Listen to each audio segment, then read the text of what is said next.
오늘도 우리 함께 하신 주님을 찬양합니다. 대림절 셋째 주간에 주의 오심을, 주의 우리 가운데 놀라운 베푸신 은혜를 누리며 소망하는 우리 모두가 되시길 축복합니다. 우리 사랑하는 여러분 반갑습니다. 옆에 계신 분들과 우리 함께 한번 따뜻하게 인사 한번 나누겠습니다. 당신은 사막에 핀 꽃입니다.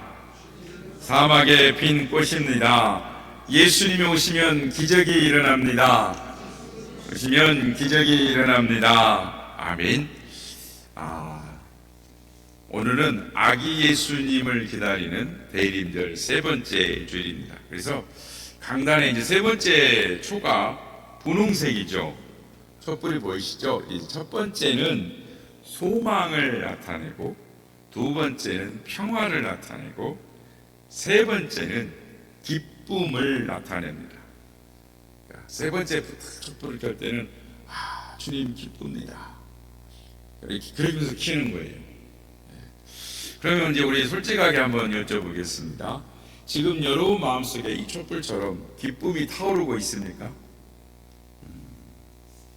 아마 아니면 자식 걱정, 돈 걱정, 건강 걱정 때문에 이 마음이 바싹 타들어가고 계시지는 않습니까?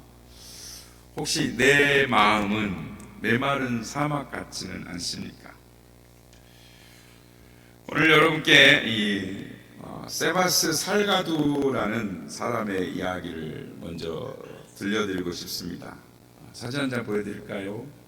이분은요, 이 르포 다큐멘터리 어려운 곳에 가시는 르포 사진의 거장인데요, 평생 지옥 같은 현장만 찾아다니며 사진을 찍었습니다. 그래서 금강에서 개미처럼 일하는 아이들, 노동자들이죠. 또 뼈만 남은 아프리카에 앙상하게 뼈만 남은 아이들, 또 특히 1994년에는 루안다의 내전 때 그런 인간이 짐승처럼 죽는, 사냥당하는 참혹한 현장을 목격을 했습니다. 시체 썩는 냄새가 진동을 하고 피가 강물처럼 물든 것을 흘린 걸 보면서 이 살가두라는 이 사람의 영혼은 산산조각이 났습니다.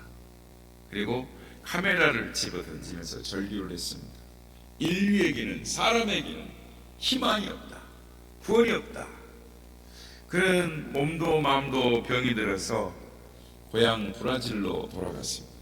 그런데 고향에 가보니 고향도 지옥이었습니다. 어릴 적에 표범이 뛰놀던 울창한 숲은 다 사라지고, 소를 키운다고 농사 짓는다고 나무를 다 베어버렸어요. 흙먼지만 날리는 그 고향, 어렸을 때 생각했던 고향은 황무지가 되어 있었습니다. 흙은 쩍쩍 갈라져 있고 생명이라는 것은 찾아볼 수 없는 그 땅, 그런 생각했습니다. 내 마음도 죽었고 땅도 죽었구나. 그때 그의 아내 옆에 앉아있는 아내가 렐리아라고 하는데, 손을 잡으면서 여보, 우리가 나무를 그냥 심읍시다. 땅이 살아나면 당신 마음도 살아날 것 같아요. 이러면서 이 두 부부가 나무를 미친 사람들처럼 심기 시작했습니다. 동네 사람들이 비웃었습니다. 이 땅은 죽었어, 안 돼. 그렇지만 멈추지 않았습니다. 첫 해에 심은 나무가 60%가 죽었습니다. 그래도 또 심었습니다. 그렇게 20년을 또 심고 죽고 또 심고 죽고, 그렇게 해서 여러분 20년 동안 어떤 일이 벌어졌을까요?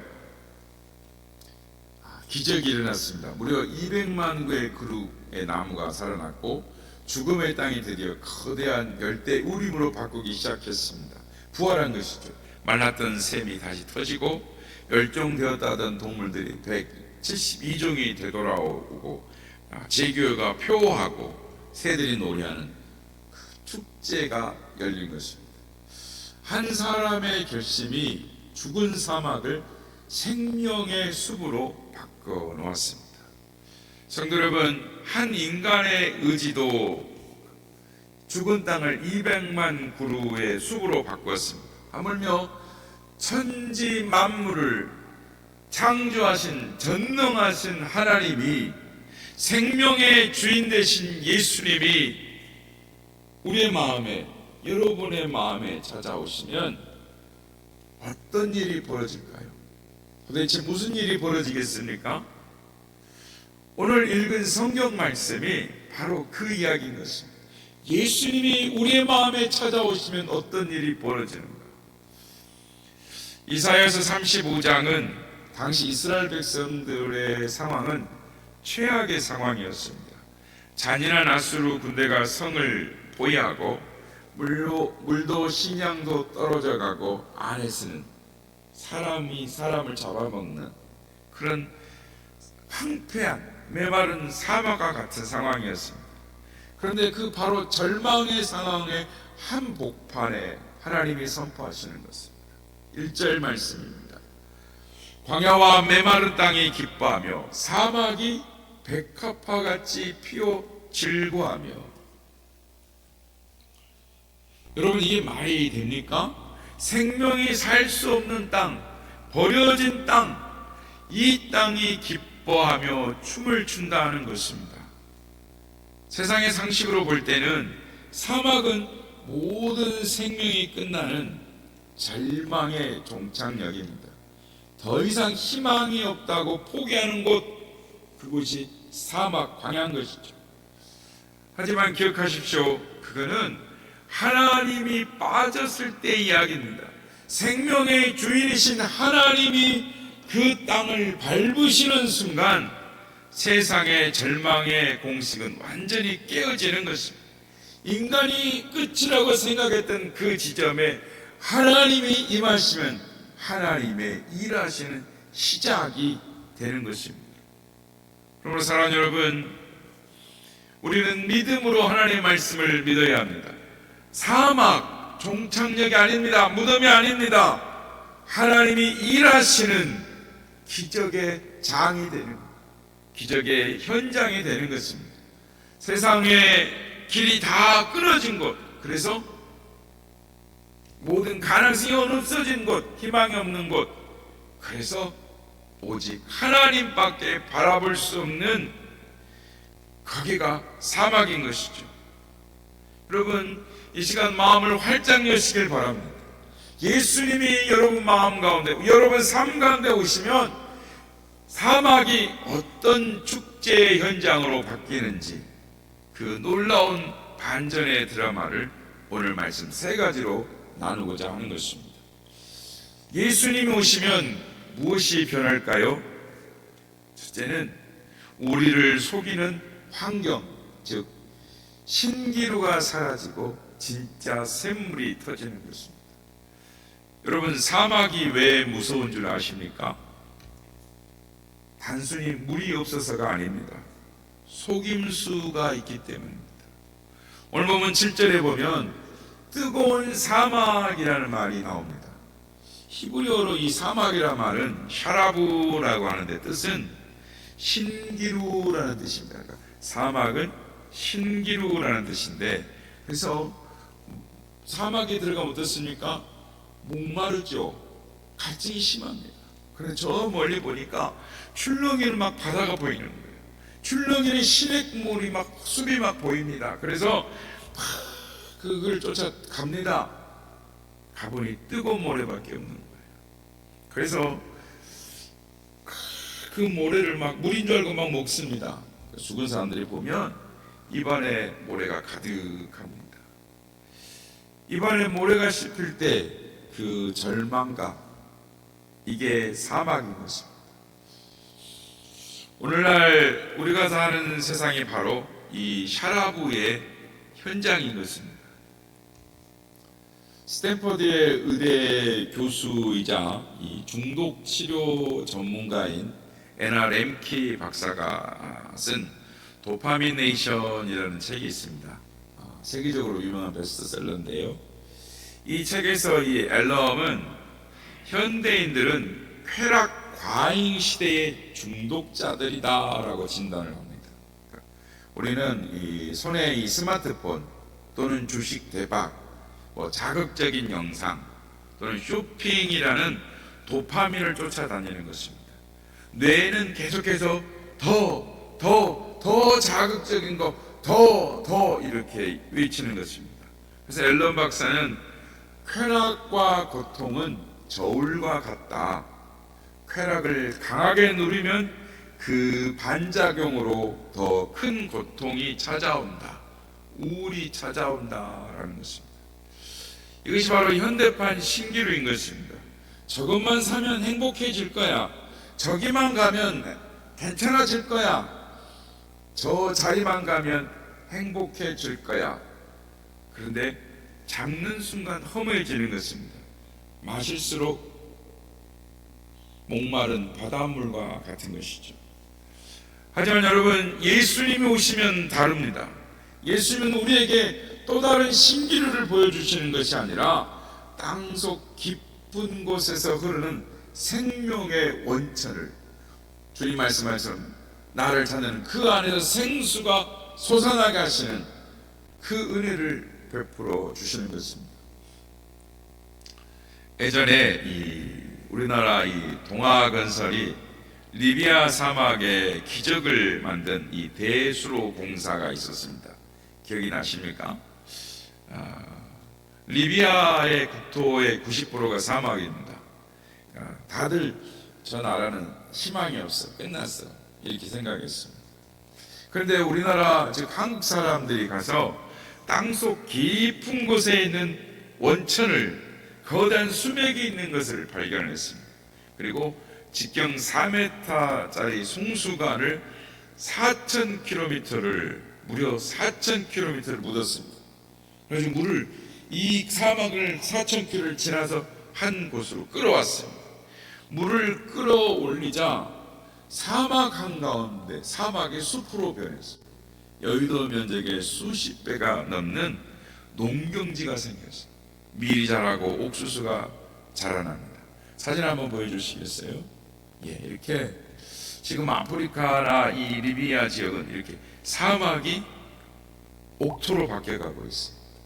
한국에서 배운 거라는 거죠.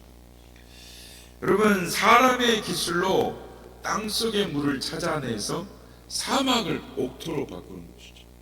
하물며 우리를 지으신 예수님이 우리 인생 속에 찾아오시면 안 바뀌어지겠습니까?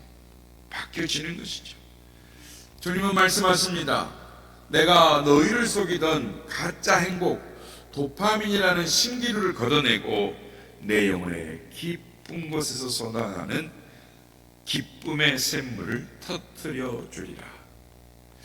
여러분, 환경이 어렵죠. 돈이 없을 수 있습니다. 배경이 안 좋을 수 있습니다. 그러나 예수님은 우리의 환경을 땜질하러 오신 분이 아닙니다.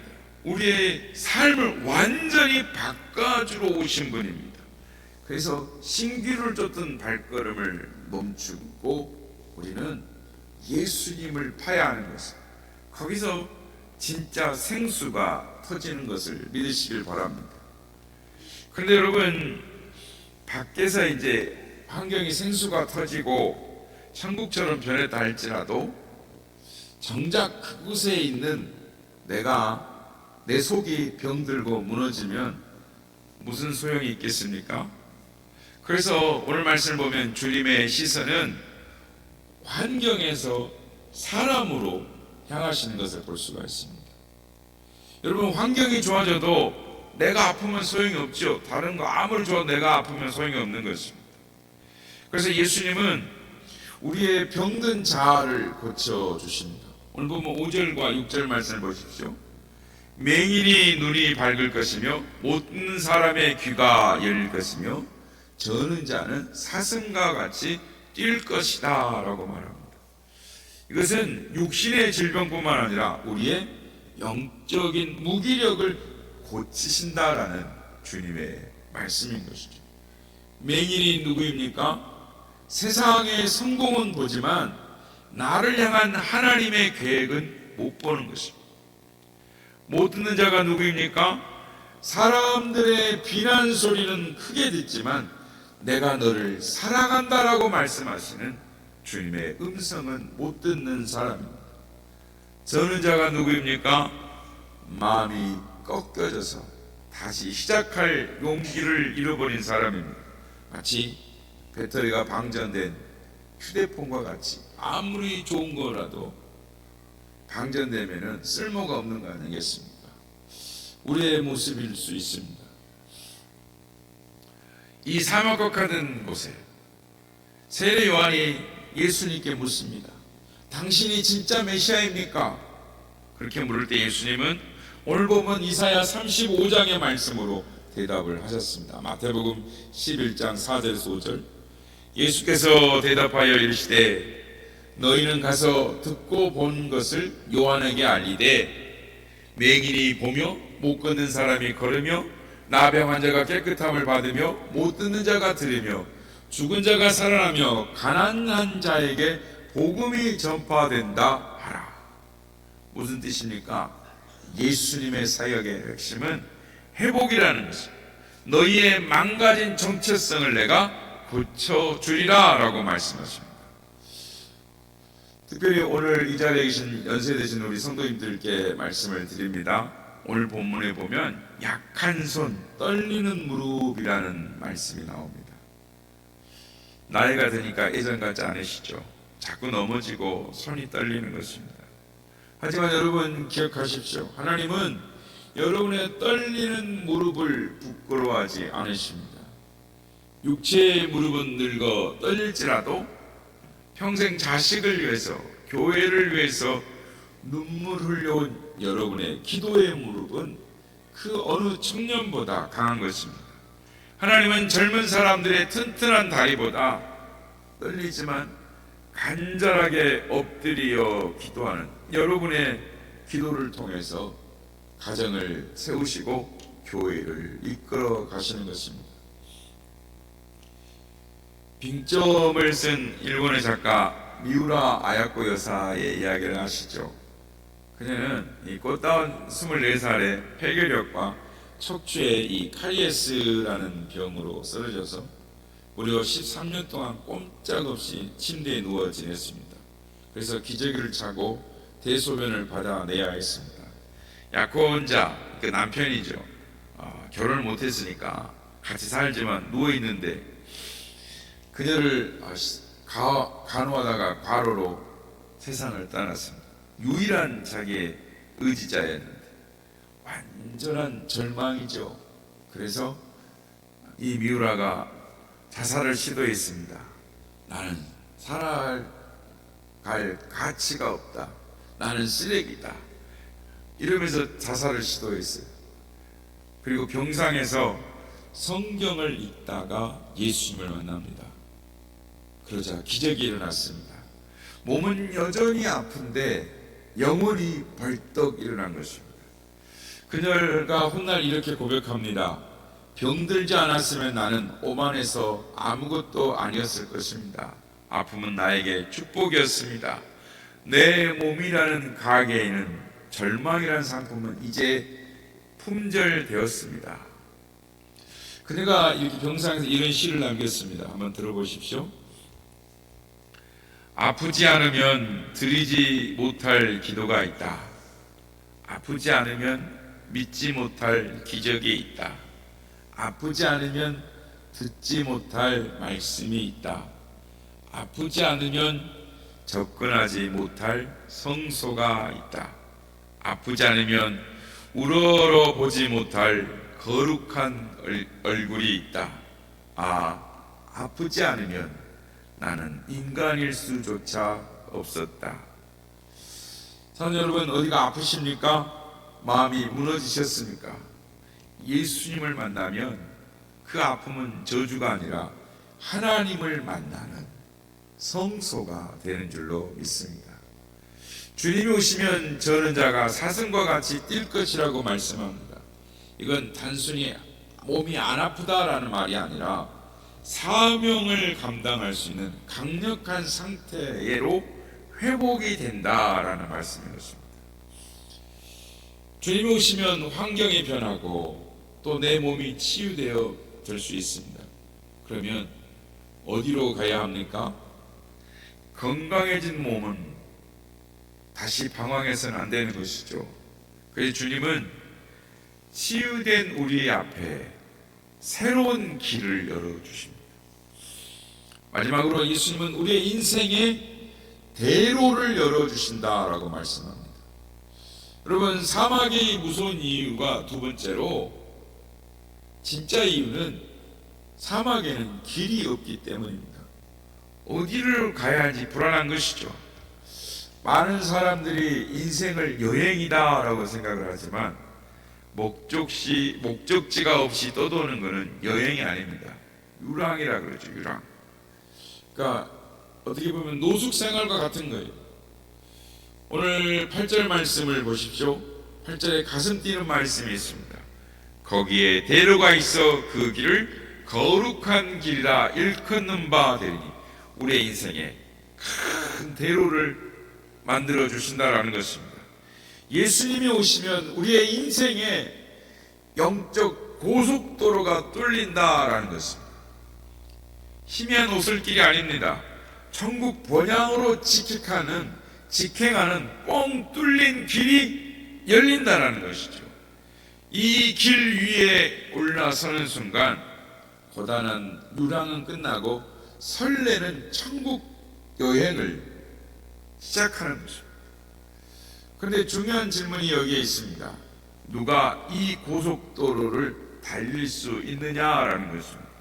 오늘 본문을 보면 깨끗하지 못한 자는 지나가지 못한다라고 말씀합니다. 이 말씀 보면 깨끗하지 못한 자는 구속함을 입은 자들만 지나가겠다고 했는데 누가 여기를 걸어갈 수 있습니까? 우리는 덜컥 겁이 날 수 있습니다. 나는 죄도 많고 실수도 많은데 그럼 나는 못 가는 거 아닌가? 아닙니다. 바로 뒤에 답이 있습니다. 오직 구속함을 입은 자들을 위하여 있게 된 것이다. 여기에 구속함이라는 히브리어로 고엘이라고 말하는데 값을 대신 치러주셨다라는 뜻입니다. 내가 깨끗해서 이 길을 가는 것이 아닙니다. 우리는 다 흙탕물 묻은 죄인이죠. 자격이 없습니다. 하지만 예수님이 십자가에 피 흘리심으로 우리가 내어야 할 통행료를 다 지불하셨습니다. 가장 비싼 값을 치르시고 우리를 이 대로에, 고속도로에 태워주신 겁니다. 이것이 바로 은혜인 것입니다. 하지만 여러분, 여기서 우리가 반드시 점검해야 할 무서운 영적 사실이 있습니다. 이 거룩한 길, 이 길은 오직 예수 그리스도의 보혈을 통과한 사람만 걸어갈 수 있다라는 것입니다. 즉 유일한 길이시죠. 다른 길 우회로는 없습니다. 여러분, 여러분의 옆을 보시길 바랍니다.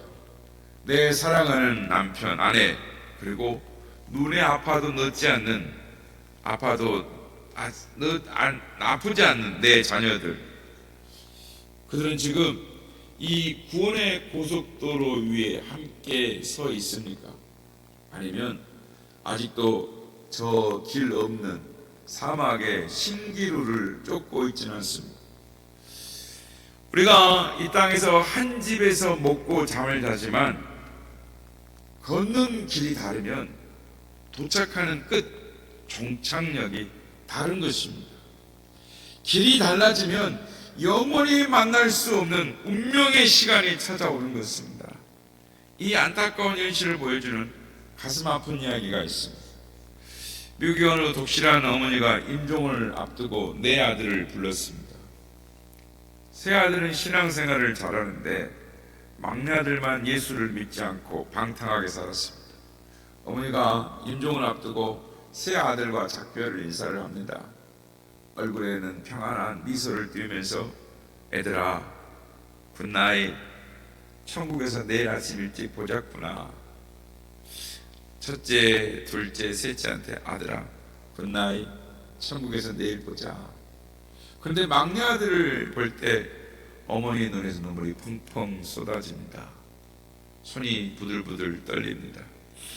아들아, 굿바이. 막내 아들이 깜짝 놀라 묻습니다. 엄마, 왜 형들에게는 굿나잇이고 나한테는 굿바이야. 어머니가 울며 대답합니다. 아들아, 형들은 예수님을 믿으니 나중에 천국에서 다시 만날 거야. 그러니 오늘 밤 자고 내일 보는 것처럼 굿나잇이지. 하지만 너는 예수님을 안 믿으니 갈 곳이 다르구나. 너와는 영원한 이별이니 굿바이지. 그는 그 울면서 말씀하는 그 엄마의 눈물 앞에 막내 아들이 무릎을 꿇었습니다. 엄마, 저도 예수님 믿을게요. 저한테 굿나잇 해주세요. 사랑하는 여러분, 여러분의 사랑하는 가족은 지금 어디에 있습니까? 길이 없어서 못 가는 것이 아닙니다. 예수가 없어서 길을 못 보는 것입니다. 이번 성탄절날 이 길로 가족을 초청하시기 바랍니다. 사랑하는 남편, 사랑하는 아내, 자녀의 손을 꼭 잡고 이 생명의 고속도로 위에 함께 올라서시길 바랍니다. 우리 가족 모두가 천국에서 굿나잇 할 수 있는 축복이 있기를 바랍니다. 말씀을 맺겠습니다. 오늘 이사야서 35장 10절에 이렇게 결론을 내립니다. 여호와의 선량함을 받은 자들이 돌아오되 머리 위에 영영한 희락을 띠고 기쁨과 즐거움을 얻으리니 슬픔과 탄식이 사라지리로다. 슬픔과 탄식이 사라지는 것, 이것이 예수님이 오신 목적입니다. 우리는 이제 우리의 사막을 타다며 주저앉을 시간이었습니다. 믿음으로 살기 원하는 여러분께 세 가지의 권면적 적용을 말씀을 드리겠습니다. 첫째는 신기루를 끄십시오. 내 마음을 불안하게 하는 스마트폰, 세상 뉴스를 줄이십시오. 대신 하루에 10분이라도 말씀의 샘물을 파시기를 바랍니다. 두 번째, 기도의 무릎을 세우시길 바랍니다. 다리가 떨리고 힘이 없다고 낙심하지 마시고 그 떨리는 무릎을 자녀를 위해 기도하십시오. 그것이 가장 위대한 사역인 것입니다. 세 번째, 마지막으로 가족을 초청하십시오. 아직도 길을 찾지 못하는 가족에게 같이 가자 손을 내미시고 그것이 그를 살리는 유일한 길이심을 믿으시길 바랍니다. 사랑하는 여러분, 막상 이렇게 살라고 하니까 두려우시죠? 내가 그렇게 살 수 있을까? 나는 의지가 약한데, 내 상황이 여전히 사막인데 정말 내 사막에 물이 터질까? 꽃이 필까? 여러분, 여러분의 의지나 노력이 아닙니다. 영원히 변치 않는 하나님의 약속이 여러분의 삶을 책임지십니다. 오늘 말씀대로 사는 자들에게 하나님이 이렇게 말씀하십니다. 오늘 본문 4절 7절에 보면은 뭐라고 말씀하냐면, 겁내는 자들에게 이르기를 굳세어라, 두려워하지 말라. 그때 맹인의 눈이 밝을 것이며 뜨거운 사막이 변하여 못이 될 것이며 메마른 땅이 변하여 원천이 될 것이다. 하나님이 말씀하시는 것입니다. 여러분이 세상의 신기루를 끊고 주님을 바라볼 때 하나님은 여러분의 그 메마른 현실을 생명샘으로 바꿔 주시겠다고 말씀하십니다. 하나님이 여러분의 떨리는 무릎을 붙잡아 주십니다. 그러므로 이 확실한 약속의 말씀을 붙들고 용기를 내시길 바랍니다. 하나님이 책임져 주십니다. 세상의 헛된 걸 끊고 생명의 샘을 파십시오. 연약한 무릎을 일으켜 기도의 자리로 나가십시오. 그리고 사랑하는 자의 손을 붙잡고 이 천국 대로 위에 그 길에 서셔서 하나님이 예비하신 그 시온의 대로 믿음의 꽃을 피우는 그런 복된 은혜를 누리시는 여러분 모두가 다 되시기를 예수님의 이름으로 축복합니다.